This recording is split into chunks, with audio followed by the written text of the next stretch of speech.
السلام علیکم ورحمۃ اللہ تعالی وبرکاتہ۔ امید ہے کہ آپ سب خیریت سے ہوں گے۔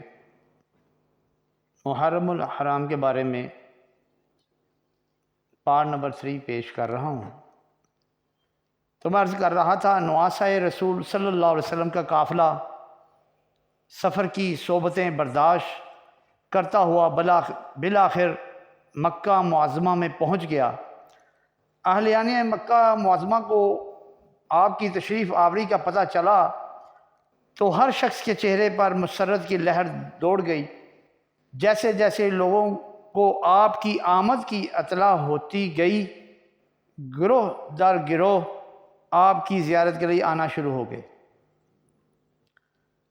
ان دنوں مکہ معظمہ کے گورنر سعید بن عاص تھے۔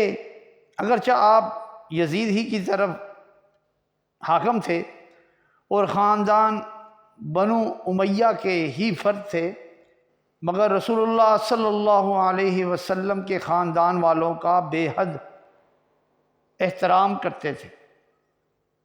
اس لیے سوائے سیدنا امام حسین رضی اللہ تعالیٰ عنہ کی مصروفیات پر نگاہ رکھنے کے کسی بھی امر میں مزاحمت نہ کرتے، اور نہ ہی انہوں نے آپ کو بیعت یزید پر آمادہ کرنے کی کوشش کی۔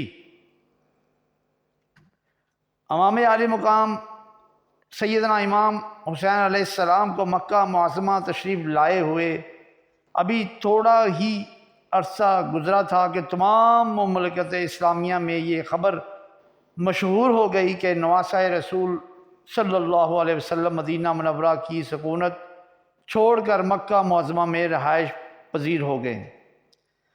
اس امر کی اطلاع کو کوفہ والوں کو بھی ہو گئی۔ چنانچہ کوفہ والوں نے ایک مجلس مشاورت قائم کرنے کے بعد فیصلہ کیا جس طرح بھی ہو سکے سیدنا امام حسین رضی اللہ تعالی عنہ کو کوفہ میں بلوا کر یزید کی بد کرداریوں اور بد اعمالیوں کا محاسبہ کیا جائے۔ چنانچہ انہوں نے اس مشورہ کو عملی جامہ پہناتے ہوئے حضرت امام علی مقام علیہ السلام کی بارگاہ میں تمام کوفے والوں کی طرف سے متفقہ طور پر ایک عریضہ تحریر کیا، جس میں بتایا گیا کہ ہم لوگ پہلے ہی یزید کی بدکاریوں کے خلاف اور اس کی بیعت کا کلاوہ گردنوں سے اتار چکے ہیں اور اس سے اظہار بیزاری اور بریت کر چکے ہیں۔ یہاں آپ کی تشریف آوری سے قبل ہی آپ کو اپنا امام اور والی تصور کرتے ہیں۔ یہ خط ابھی زیر غور ہی تھا کہ اہل کوفہ کے خطوط کا تانتا بند گیا، جن کا مضمون کچھ اس طرح کا ہوتا: یا امام، ہم یزید سے اظہار بریت کر چکے ہیں، اس لیے آپ جب تک ہمیں داخل بیت نہ فرمائیں گے ہماری حالت شتر بے مہار کی سی رہے گی۔ یزید کی برائیاں آپ سے بھی پوشیدہ نہیں ہوں گی۔ وہ ہرگز مسلمانوں کا خلیفہ کہلانے کا مستحق نہیں۔ وہ کھلم کھلا حدود شریعہ کو توڑ رہا ہے، محرمات کو حلال سمجھتا ہے، تارک نماز اور دائم الخمر ہے۔ اس کی ان حرکات کا محاسبہ آپ نہیں کریں گے تو اور کون کرے گا؟ ہم سب آپ کے غلام ہیں اور یزید کو کسی صورت میں بھی پسند نہیں کرتے۔ عوام کے دلوں میں یزید سے نفرت کا لاوا پک چکا ہے اور صرف آپ ہی کا انتظار ہے۔ اختلاف روایات کے ساتھ کوفہ والوں کے اس قسم کے 150 خطوط جمع ہو گئے تو امام علی مقام نے اپنے احباب سے مشورہ کیا تو طے پایا سب سے پہلے کوئی دوسرا شخص جا کر وہاں کے حالات کا جائزہ لے کر خط لکھے۔ بعض ازاں جو بھی مناسب ہوا اس پر عملی اقدام اٹھایا جائے گا۔ چنانچہ فیصلہ کیا گیا کہ حضرت مسلم بن عقیل رضی اللہ تعالیٰ عنہ کو کوفہ پہ تشریف لے جائیں، کوفہ تشریف لے جائیں اور وہاں کے حالات سے مکمل طور پر آگاہ کریں۔ حضرت مسلم بن عقیل رضی اللہ تعالیٰ عنہ نے قرہ فعال اپنے نام نکلتا دیکھا تو نہایت مسرت کا اظہار کیا کرتے ہوئے اسی وقت رختے سفر باندھ لیا، اپنی صاحبزادی حضرت سکینہ بنت مسلم کو امام علی مقام علیہ السلام کے سپرد کیا اور اپنے دونوں بچوں ابراہیم اور محمد کو ساتھ لے کر کوفہ کی طرف روانہ ہو گئے۔ سفر اگرچہ نہایت دشوار گزار تھا، مگر تعمیل حکم امام میں حضرت مسلم رضی اللہ تعالیٰ عنہ اس قدر سرشار تھے کہ تمام تر صحبتوں کو ہنسی خوشی برداشت کرتے ہوئے ماں صاحب زادگان کے کوفہ میں پہنچ گئے۔ کوفہ والوں نے آپ کا والہانہ استقبال کیا اور آپ کو رئیس سے کوفہ مختار ثقفی کے مکان پر ٹھہرایا گیا۔ کوفہ میں آپ کی آمد کی خبر جنگل کی آگ کی طرح پھیل گئی اور کوفہ کے تمام مرد و زن والہانہ طور پر آپ کی زیارت کو آنا شروع ہو گئے۔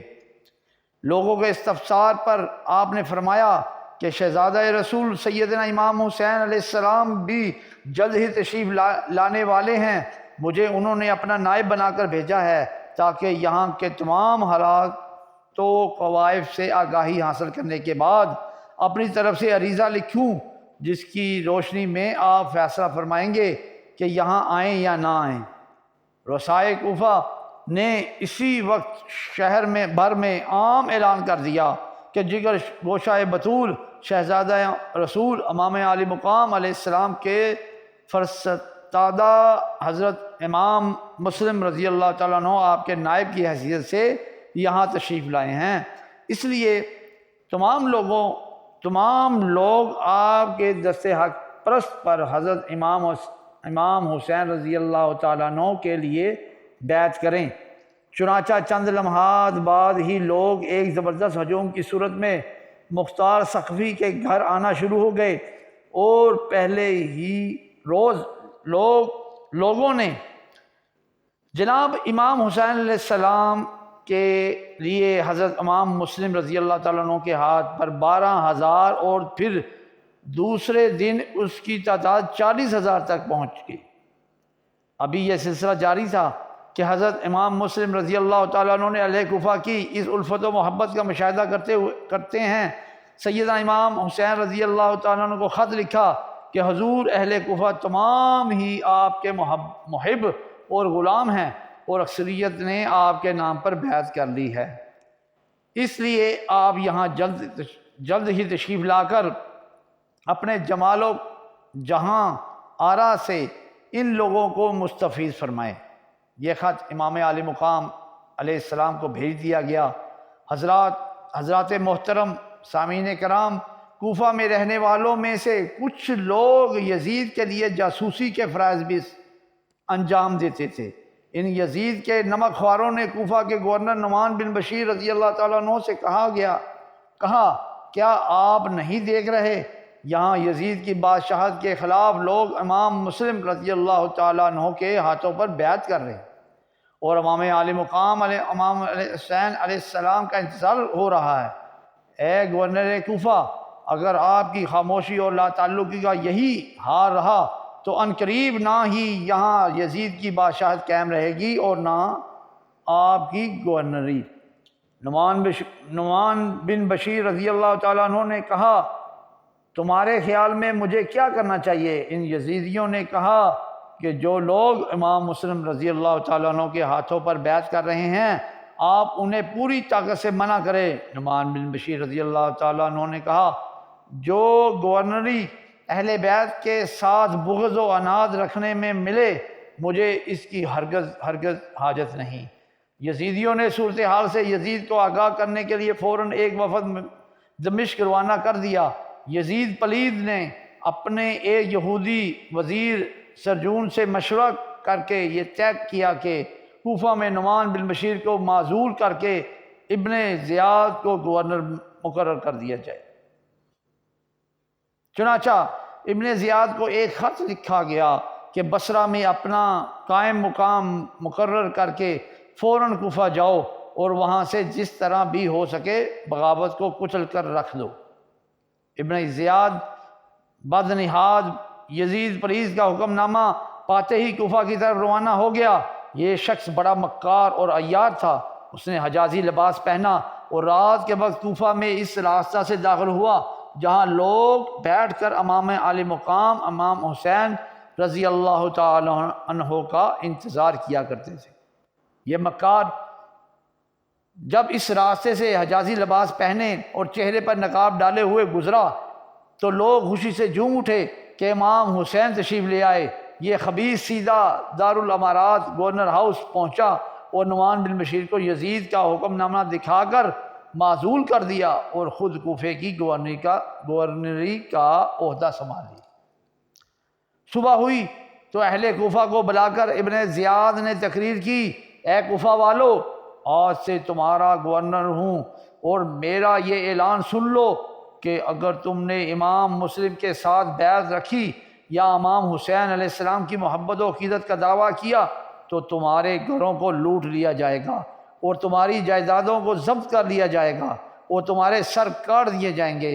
ابن زیاد کی اس وحشت ناک تقریر نے کوفیوں کے دلوں کو بدل دیا۔ تمام کوفیوں نے بیعت توڑنا شروع کر دی۔ پھر ابن زیاد نے امام مسلم رضی اللہ تعالیٰ عنہ کا سراغ لگوایا تو پتہ چلا کہ آپ حضرت ہانی کے گھر سکونت پذیر ہیں۔ اس بدنہاد نے حضرت ہانی کو اپنے دربار میں طلب کیا اور کہنے لگا، اے ہانی، ہمیں معلوم ہوا ہے کہ امام مسلم رضی اللہ تعالیٰ عنہ تمہارے گھر میں ٹھہرے ہوئے ہیں، جلدی سے انہیں ہمارے حوالے کر دو۔ حضرت ہانی رضی اللہ تعالیٰ عنہ نے کہا کہ میں اپنے مہمان کو تیرے حوالے کرنے کے لیے کبھی تیار نہیں ہو سکتا۔ آخر کار ابن زیاد نے حضرت ہانی رضی اللہ تعالیٰ عنہ کو محبت اہل بیت کی وجہ سے اذیتیں دے دے کر شہید کر دیا۔ انا للہ و انا الیہ راجعون۔ حضرت امام مسلم کو اپنے میزبان کی شہادت کا علم ہوا تو گھر سے باہر تشریف لائے اور کوفہ والوں کو جمع فرما کر ان کو غیرت دلائی کہ تمہیں کیا ہو گیا ہے، تم ایک دم بے بس ہو کر رہ گئے ہو۔ آپ کی اس تقریر کے بعد پھر کوئی کوفی آپ کے ساتھ ہو آپ کی اس تقریر کے بعد پھر کوفی آپ کے ساتھ ہو گئے کہ آپ نے جب تقریر کی نا، ان کو یہ پیغام دیا تو کوفی آپ کے ساتھ ہو گئے۔ لیکن ابن زیاد نے پھر امام مسلم رضی اللہ تعالیٰ عنہ کا ساتھ دینے والوں کو ڈرایا اور دھمکایا، جس کی وجہ سے شام تک تمام کوفی آپ کا ساتھ چھوڑ گئے اور آپ کے ساتھ آپ کے دو شہزادوں کے سوا کوئی باقی نہ رہا۔ پھر آپ نے دونوں شہزادوں کو کوفہ کے قاضی القضاء شریع کے حوالے کیا اور فرمایا، میری جان کی خیر ہے مگر میرے ان پھولوں کو کسی نہ کسی طرح سے مدینہ شریف پہنچا دینا۔ پھر آپ وہاں سے چل دیے۔ چلتے چلتے رات ہو گئی۔ ہر کوفی لا یوفی اپنا اپنا دروازہ بند کر کے محو خواب ہو چکا تھا۔ اسی اثناء میں آپ نے ایک دروازہ کھلا دیکھا اور اس دروازے میں ایک ضعیفہ اس طرح بیٹھی ہوئی تھی کہ جیسے اس کو کسی کا انتظار تھا۔ امام مسلم رضی اللہ تعالیٰ عنہ اس کے دروازے کے قریب جا کر رک گئے اور اس بوڑھی عورت سے پانی طلب فرمایا۔ اس بوڑھی ضعیفہ نے جس کا نام توا تھا پوچھا، آپ کون ہیں؟ آپ نے فرمایا، اماں جان، میں مسلم بن عقیل ہوں۔ توا نے دستے بستہ عرض کی، حضور آئیے، تشریف لائیے، میرے گھر میں آرام فرمائیے۔ چنانچہ آپ اس کے گھر میں ٹھہر گئے۔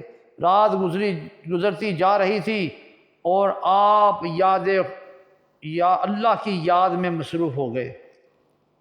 کچھ دیر اس جنتی ماں کا جہنمی بیٹا بھی گھر آ پہنچا۔ ماں نے اپنے مہمان کا ذکر اپنے بیٹے سے کیا۔ اللہ تبارک و تعالیٰ کا ہم پر احسان ہوا کہ حضرت امام مسلم رضی اللہ تعالیٰ ہمارے گھر میں جلوہ افروز ہیں ہوئے۔ ماں سے یہ سننا ہی تھا کہ وہ شکی دل میں خوش ہوا کہ کیوں نہ ابن زیاد کو امام مسلم کی اطلاع دے کر انعام حاصل کیا جائے۔ چنانچہ صبح صبح یہ شکیل القلب اٹھا اور ابن زیاد کو امام مسلم رضی اللہ تعالیٰ عنہ کی خبر دے آیا۔ ابن زیاد نے 500 سپاہی کو امام مسلم کی گرفتاری کے لیے بھیجے اور انہوں نے صبح ہی طوعا کے مکان کو گھیرے میں لے لیا۔ محمدی شیر کو صورتحال کا علم ہوا تو آپ مکان سے باہر تشریف لائے اور یزیدی سپہ سے مخاطب ہو کر فرمایا، تمہیں تو وہ لوگ